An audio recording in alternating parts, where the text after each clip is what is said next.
Hello, hello. Good evening. And ako na sa ni. Gabi na kayo. But today is the anniversary of the EDSA Revolution. Pero walay holiday. Holiday man siya pero working holiday. So, magstorya ta nga. Ako, I was born 1971. So, practically, I'm a martial law baby. So, martial law was declared 1972. So, I'm still a martial law baby. Until, ano sa man to na-lift ang martial law? Basta kay pagka-elementary na ako, no? Mura gubot pa kayo, mura dahang rebuilde, o niya. Kanang, didyo lang to no nga. While na kami sa school, managa na sad ang mga bata, kay nagihato dito sa munisipyo mga patay, mga rebuilde. Gipang dayungan, o niya. Ang uban, wala na yung mata, gipang lugid na, or ang uban, ni-decay na, sugod na ka-decay. Unya, sa una no, mga alas 6, dapat na nagid mi sa balay, kompleto na. Unya, mag-sound na yun sila atong bamboo, mo sound niya sa ato niya. Na yung mga counting man to nila, pila to ilang count, pabi ko kay baw, once to ilang gi-count ito. Pero kung si Ruto no, nag-signal to nga, everything is okay, nga kompleto na tanan sa balay. Unya manira na gyud nya magpaong og suga. Nya kuan pa man mi no, bukid man tong amo. Although daplin og kalsada, daplin og highway, pero nakahinumdum ko grade 6 na ko nga na mi kuryente nga electric gyud. So, ang among gamit sa una, katong suganan nga naay gas. Nya kung dato-dato kintahay pod or kung naay okasyon, naay Petromax, no? Mo na ingana jud to sa una. Naka-realize ko nga nindot ra day siguro po to no kay way bill. Way bill sa kuryente. Karon mahal ba kayong kuryente. So mao to nga alas 5:30 pa gani, lamdag pa, no? Nangaon na. Unya, alas 6, so nahipos na, natuog na. Manang inig, alas 8, mamina may drama sa una. Mga horror na nga mga drama, no? Pero tagsara kayo nakaabot na nga time, kay matuog naman. Manang kahinumdum ko sa una, iniabot ang mga 4 o'clock. Magkutoy na gyud akong tiyan anang 4 o'clock. Nya, sayo man to mga mata akong lola sa una kay magluto naman to sila mga 4:30 ana. Adto na ko dito magtukong na ko sa hagdanan. Magpaabot na ko dito. Kung paimnon kog Milo, okay ra pod. Kung wala, okay ra pod. Inikalas 5:30 manaog na ko ana gikan sa hagdanan. Adto na ko magtukong dito sa among tugkaran niya. Kana bitong magpungko ka niya. Imong t-shirt dako kaayo niya. Ang imong t-shirt apilo nimo og sinina imong tuhod. Nagpungko man ka. So ana siya. Nya inig mga 6 o'clock maligo na, mukaon, 6:45 miskwila na. So that was very simple. Simple kaayo ang kinabuhi sa una. Nya kuan. Wala man may kalibutan good sa kanang kagubot, no? So, kato siguro mga rebelde na timailhan to nga na ay discontentment sa government. Pero mo lagi kay wala may TV. May TV sa una pero battery ginagamit. Nami TV sa una battery gigamit. Nya tagsara pod kay kung dili ma-charge ang battery, mapaw man siya kay ang battery gamiton sa usa ka fluorescent o sa TV. Nya dali ra po kayo ma-discharge. So, most of the time, katurag yung lamparilla among ginamit. No? To niya ang among tubig pod, dili po siya kuryente. Nara pod siya sa among atabay. So, kaos-kaos mi ato sa una. Kaya wala man tayo tubig nga kanang karon na gripo-gripo na. Pano sa eskwelahan no, kung makasakay sa motor, okay ra. Kung wala, magbaktas mga murag lakaw nga da nga sprint maabot og mga 15 to 20 minutes siguro pod lakaw. Unya, di ko ka-imagine no nga kana ganing nakasuway ko sa una nga maduol sa mga bata ang magcamping.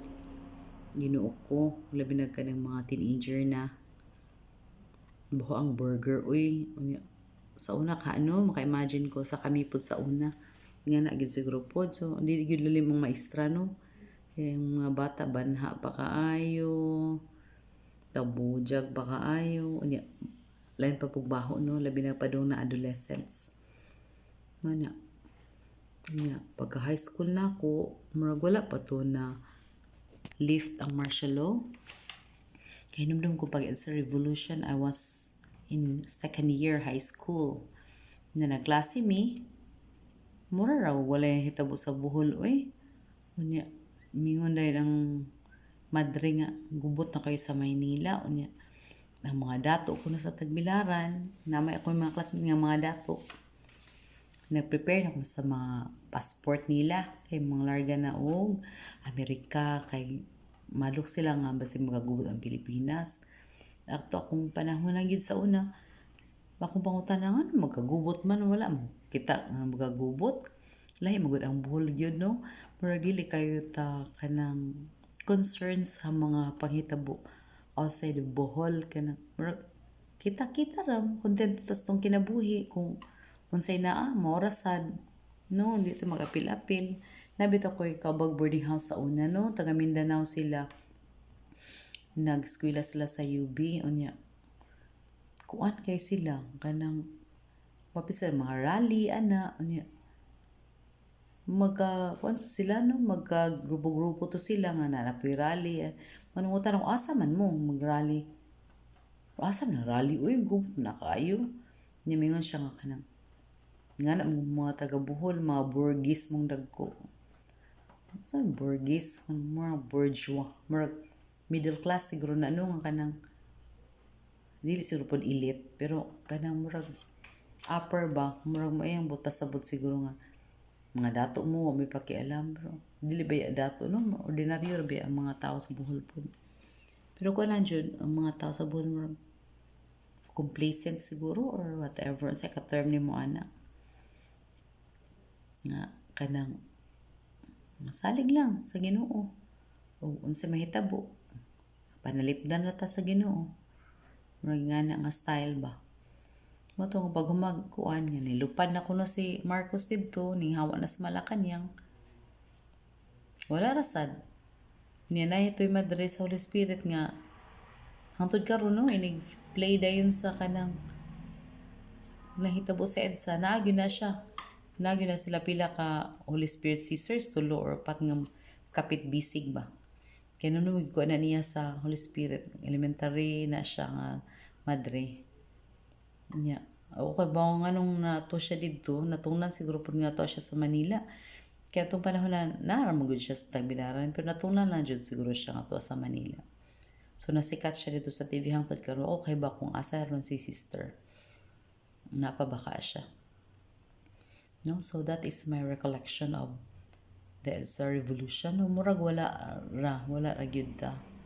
So until nga mga kuan ako mga kanang natrabaho na ko naka-realize nga unsa daytong EDSA no, it was very important kay anak pod ko naka-realize so unsa dayto ka delikado na gyud ang kahimtang ang Pilipinas hapit na gyud bankrupt sa utang atong panahon na.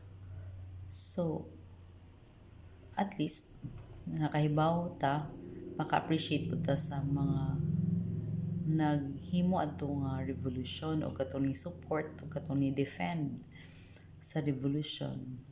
Pasalamat po ta kay naasi katong si Cory nga ning stand para sa atong demokrasy kay kung dili pa po to siya may na lingkod din ha, madung butang revolutionary government siguro kay murag katong military murag ganahan na ba sila nga sila mo angkon so hugtag military junta unta ta atong panahon na so gikan sa martial law lang gihapon kung military ang moda nato mao to no nga So karon, importante gyud gihapon ng magsaulog sa anniversary sa EDSA. Kay murag kita ra sa tibuok kalibutan nga naay nga na ang revolution. Imagine kung makatanaw ka sa TV, no? Grabe ang tawag yun sa EDSA. Murag ambot unsa to kadaga. Di ko ka-imagine sa kanang murag ni chill siguro ang lawas sa mga Marcoses, no, when they fled the country. Nasakay sila sa helicopter nga niglili nila sa ubos. Diyos ko, kinadahan ng tao dahil, no? So you could just imagine the gravity of the discontentment and the displeasure the Filipino had against them, against the regime. Imagine 20 years, 20 years, no? Ang normal ra is 6 years. So 20 years siya. So pilam siya ka term ning lingkod dito. Ako, all the while, elementary ko no, mag-memorize man ta sa mga government officials from the president to the secretary of mga secretaries or ministers from the zona. Ministers sa mga bureau of education, na mag-memorize mo na sa una. For the whole elementary, mara gyud mong gi-memorize.